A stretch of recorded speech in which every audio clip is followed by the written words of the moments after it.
Alex, how are you? Hi, very well, thank you, David. How are you?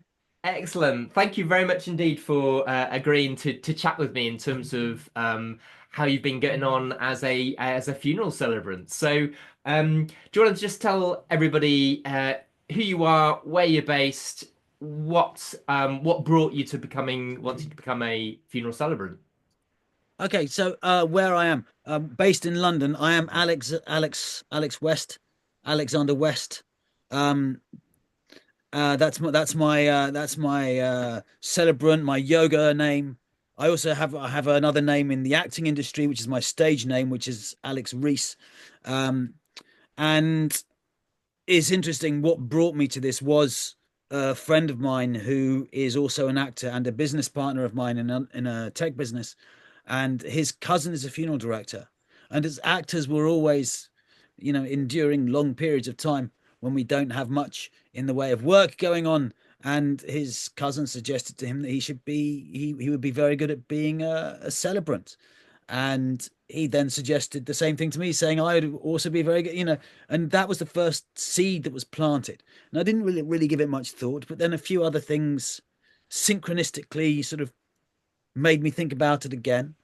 And I had I remembered, my mum's death and funeral from 3 years ago, when there was certain, you get a bit more familiar with the process when you have the death of a loved one. And my background is in healing. First of all, in shiatsu massage and tai chi and yoga and meditation, movement, neurolinguistic play, all sorts of different, I spent 30 years involved in all the different types of healing arts.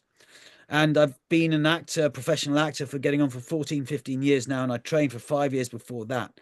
And it just seemed to be right from the start an activity that could bring together my healing type activities, my intent to heal and to help, with my um affinity for performance and group facilitation, and to be completely honest, being the center of attention, David. Fabulous. So again, so it's the performance alongside with the healing, which actually you saw coming together perfectly in funeral celebrancy. Yeah, to some extent. I only realized the degree to which it comes together, of quite a number of funerals down the line. I started off thinking I can do this and I've got transferable skills. This is one of the things I'll mention straight away about your course, is what the one of the things that I really took, and this might have been before I even saw the course. This might have been just from your introductory tape, the free module bit before you actually sign up. But it was saying that if you're looking at doing this course, if you're attracted to become a celebrant, the chances are you already have the skill set to do so. It's a question of understanding the transferability of that skill set and then bringing them into a new arena. And that was what encouraged me very much indeed, because I could see quite obviously I have this skill and I have that skill, and this would be a new arena. And I think the background was, as a yoga teacher, I've been teaching studio classes for, over 20, 25 years. And the thing, yoga used to be something that commanded people's respect and attention. And now it's so mainstream and so many people doing, it's almost like people are on their phone or reading a paper while they're doing their yoga class. It's not quite that bad. But the thing with a funeral and being a funeral celebrant is it's something that's very, very important. And so while I sort of flippantly say being the center of attention, what I really mean is it's a chance to be useful in people's lives at a time of great significance. And that focuses the mind and is very rewarding and is worth giving one's absolute best efforts to. And it was somewhere where I felt I would be able to contribute to society, to humanity, to other people in a way that was of sufficient significance to command my attention, because I can teach a yoga class with my eyes shut asleep and it'll still be brilliant. But I've just got the mental machinery for being able to teach a yoga class in such good shape and so well practiced. I can switch it on and pretty much any circumstance off it goes, and it doesn't challenge me. Whereas now I wanted something where, okay, this is a situation, this is going to challenge me. This is hugely important. The consequences of doing it badly are irredeemable.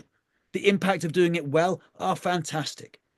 And that high stakes situation, it arouses in me both my very best intentions And there's a sufficiently potent sense of danger for me, for it to really command your attention. Yeah, You only get one chance. You yeah, can't get it wrong. yeah, And that importance, it's something worth doing with your life. That was the impression I have, and I thought, I'll look at this in more detail. And your yeah, course attracted me in the clarity and um the intention it had to not just give you the skill set, because the point was you already have the skill set. If you're doing this, you probably already have the skill set. If you're not happy public speaking, you're probably not going to be wanting to be a celebrant. And if you're not somehow got something inside of you that's to do with caring or nurturing or counseling, then you're probably not attracted to be. So you're going to be a caring type person. You're going to have some experience in listening and counseling of some sort. And you're going to have the confidence to stand up in front of a group of people and talk. If you haven't got those, you're not going to be considering this job. So you've already got the skill set. So what's next to do? The next is the marketing. And that's what I found so useful. The way I learnt how to understand the perspective of the funeral director and to some extent of the family, and how to do the the consultations, the interview, the meetings with the family in such a way as to, and it's similar to NLP clean language, is to make sure that one is listening intelligently and responding to what the family are saying and wanting, without making any assumptions or imposing your own views or drawing any conclusions that aren't directly related to the information and the way the information has been communicated by the family themselves.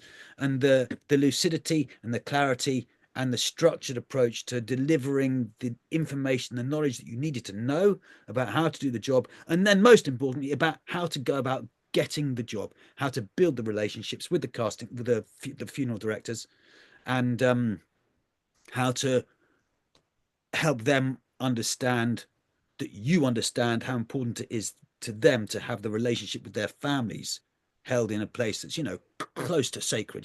Those families are supported and nurtured by those funeral directors, and they will often come back time and time again. yeah, And you are, as a celebrant, holding that trust between the funeral director and the family in your hands, for the purposes of the meeting and the delivery of the funeral. And if you can let them understand that you understand how important it is to them, then they'll be much more likely to trust you.